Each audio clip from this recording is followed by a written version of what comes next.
পাকিস্তানি সংবাদ মাধ্যম আবারও বলল, যদি কোনো মতে যদি বাংলাদেশ যদি এবারের বিশ্বকাপে অংশগ্রহণ না করে তাহলে পাকিস্তান বয়কট করবে বিশ্বকাপ। কিন্তু আইসিসি জানিয়েছে যে কোনো মতেই ভেন্যু পরিবর্তন করা সম্ভব না আইসিসির পক্ষে। ইন্ডিয়া থেকে শ্রীলঙ্কায় ম্যাচ সরানোর কোনো সম্ভাবনাই নেই।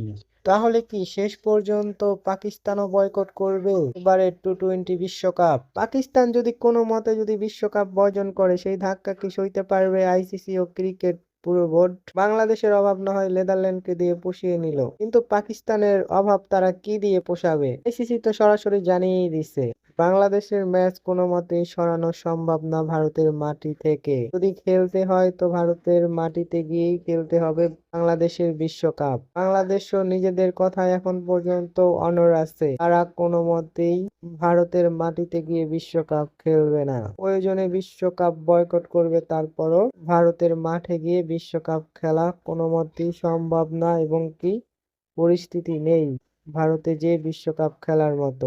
যেখানে ভারতীয় প্রশাসন এক মুস্তাফিজকে নিরাপত্তা দিতে পারে না, সেখানে বাংলাদেশের এত সমর্থকদেরকে কি করে নিরাপত্তা দিত ভারতের পুলিশ প্রশাসন? সেটা কি আইসিসির মাথায় ঢোকে না, নাকি না তাদের বোধগম্য হচ্ছে না, সেটাই আমরা বাঙালিরা বুঝতে পারতেছি না।